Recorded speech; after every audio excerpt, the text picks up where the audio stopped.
உங்களுக்கு அடிக்கடி டென்ஷன் ஆகுதா? அதிகமாக கோவப்படுறீங்களா? மனம் எப்போதும் சஞ்சலமாக இருக்கா? ஏதோ ஒரு சோகத்தில் அடிக்கடி இருக்கீங்களா? இதுக்கெல்லாம் ரொம்ப எளிய பயிற்சி முறை இருக்குது. அதை நீங்கள் படுத்துக்கிட்டும் செய்யலாம், இல்லை ட்ராவல்லையும் செய்யலாம். ஒரு பஸ்லையோ ட்ரெயின்லையோ இல்லை காரில் உட்காந்துட்டு போகும்போதோ செய்யலாம். மிக மிக ரொம்ப எளிய பயிற்சி. அதை பற்றி நீங்கள் பேச போகிறோம். அதுக்கு முன்னாடி இந்த சேனலை யோகி சிவயோகி என்ற இந்த சேனலை சப்ஸ்கிரைப் பண்ணுங்கள். அதே போல் மற்றவங்களுக்கும் இந்த வீடியோஸை ஷேர் பண்ணுங்கள். ஏன்னா யாம் பெற்ற இன்பம் ஐயக பெற வேண்டும் இந்த பழமொழிக்கு ஏற்ப எல்லோரும் நல்ல பலன் அடையணும். அதுக்காக இந்த வீடியோஸுங்களை மற்றவங்களுக்கு ஷேர் பண்ணுங்கள். அதாவது உங்களை மனிதனாக மாற்றக்கூடிய எல்லா பதிவுகளும் உங்களுக்கு அப்பப்போ வரும். உங்களுக்கு ரொம்ப வாழ்க்கையில் ரொம்ப யூஸ்ஃபுல்லாக இருக்கும். அதனால் இந்த சேனலை சப்ஸ்கிரைப் பண்ணுங்கள். இப்போது ஆரம்பிப்போம். அது என்ன பயிற்சினா, அது பேர் தான் நிஷ்டை. இந்த நிஷ்டை விளக்கம் தெரியும்னா, இந்த கந்த சஷ்டி கவசத்தில் முதல் துதியிலே வரும். துதிப்போர்க்கு வல்வினை போம், துன்பம் போம் நெஞ்சில் துதிப்போர்க்கு அப்படின்னு ஆரம்பித்து அதை நிஷ்டையும் கைகூடும்னு வரும். நிஷ்டையும் கைகூடும் அப்படின்னு அந்த அடி வரும். அந்த நிஷ்டை கைகூடுறது பெரிய விஷயம். அதனால் இந்த நிஷ்டையை பற்றி தான் நீங்கள் பார்க்க போகிறோம். இது ரொம்ப எளிய பயிற்சி, எல்லாரும் செய்யக்கூடிய பயிற்சி. இந்த நிஷ்டையை யார் செய்வாங்க பார்த்தீங்கன்னா, விஷ்ணு, அதாவது பெருமாள். அவருக்கு ஸ்ரீ ரங்கநாதன் பேர் உண்டு. இது பேர் இன்னொரு பேர் இருக்குது நிஷ்டைக்கு. அதாவது ஸ்ரீரங்க யோகம் அப்படின்னு சொல்லுவாங்க. அந்த காலத்தில் ரொம்ப இருந்தது. இந்த ஸ்ரீரங்க யோகத்தை பெருமாள் பண்ணுவார். அதே போல் புத்தரும் பண்ணுவார். புத்தர் சிலையிலையும் பார்க்கலாம், பட்டுக்கிட்டு இருக்கிற மாதிரி இருக்கும். அதுவும் பண்ணுவார். ஏன்னா இது எளிமையான பயிற்சி. அதில் தான் என்ன சொல்லுவாங்கன்னா, சிவனை கும்பிட்டா கஷ்டம், பெருமாள் கும்பிட்றது ஈஸி அப்படின்னு சொல்லுவாங்க. காரணம் இந்த யோக முறையை வச்சு தான் அந்த காலத்தில் சொல்லியிருப்பாங்க. ஏன்னா அவ்வளோ எளிமையான யோக முறை, எல்லாரும் செய்யக்கூடிய விஷயங்கள். வயசானாலும் சரி, சின்னவனாலும் சரி, எல்லாரும் செய்யக்கூடிய ஒரு எளிய அந்த யோக முறை தான் நிஷ்டை. இந்த நிஷ்டை எப்படி பண்ணணும்னா, இப்போது படுத்துட்டு இருக்கீங்க, அதை பண்ணலாம். அது குறிப்பாக வடக்க நோக்கி தலை வச்சு படுக்கணும். அதெல்லாம் சில பேர் சொல்லுவாங்க, வடக்க நோக்கி தலை வச்சு படக்கூடாது அப்படி சொல்லுவாங்க. ஏன் அதெல்லாம் சொன்னாங்கன்னா, நம்மளுடைய ஹிந்து சனாதன தர்மத்தில் உள்ள ரகசியங்கள்லாம் ஒன்று அழிக்கப்பட்டிருக்கு. இதை மாதிரி தப்பாக உபதேசம் பண்ணி அழிக்கப்பட்டிருக்கு. ஏன்னா யோகம்னாலே வடக்க நோக்கி தான் பண்ணணும். அதே மாதிரி இந்த ஸ்ரீரங்க யோகமும் நிஷ்டை அதுவும் வடக்க நோக்கி தான் பண்ணணும். வடக்க நோக்கி தலை வச்சுக்கிட்டு இடது பக்கம் வலது பக்கம் ரெண்டுமே படுக்கலாம். அதாவது எப்படின்னா, உடம்புல பார்த்து இடது பக்கம் தான் இறைப்பை, ஹார்ட்டு எல்லாமே இருக்குது இடது பக்கத்தில்.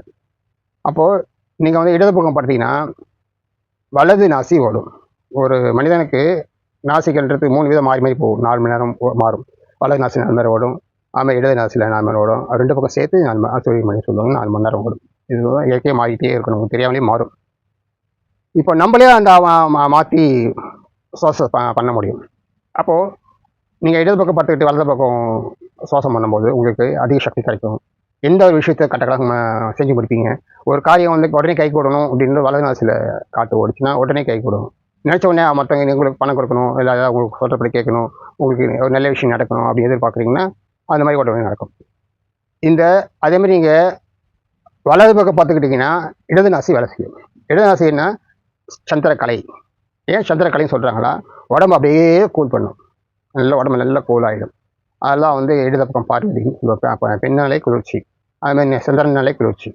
அது இடது பக்கம் காற்று சுவாசிக்கும் போது உங்களுக்கு உடம்பு குளிர்ச்சியாகும். ரொம்ப சாந்த குணமாக இருப்பீங்க.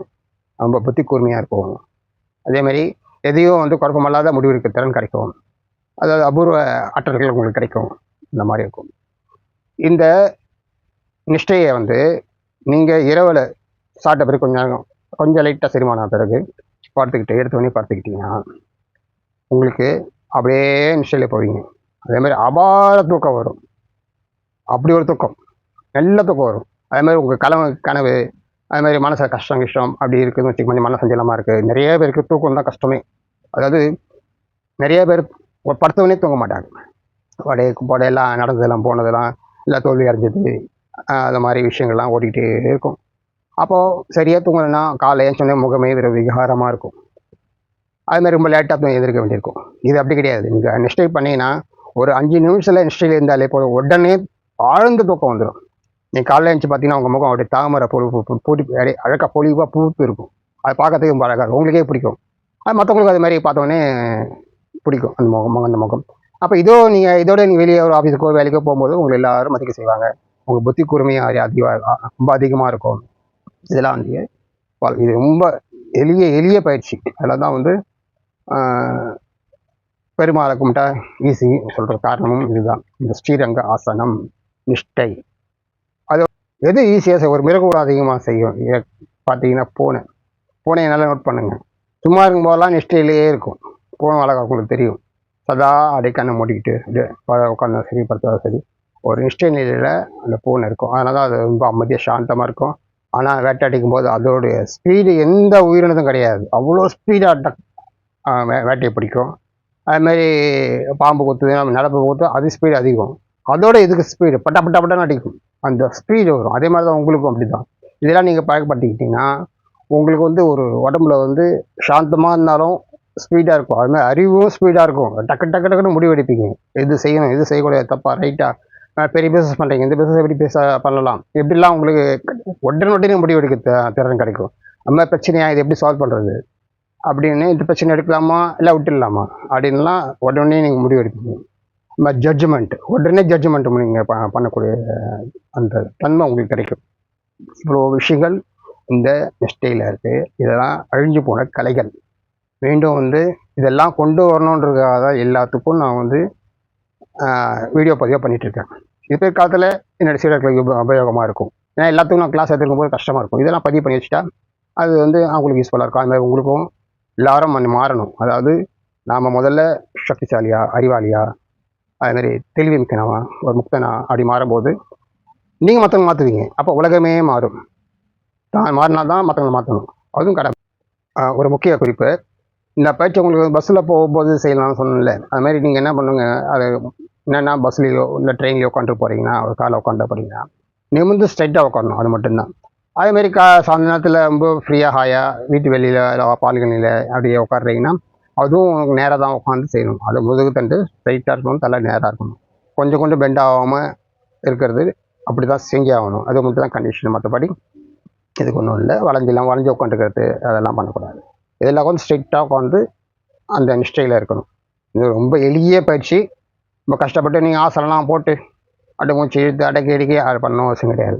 இப்படி பண்ணாமலே தானாகவே உங்களுக்கு வந்து நிஷ்டைக்கு போகும்.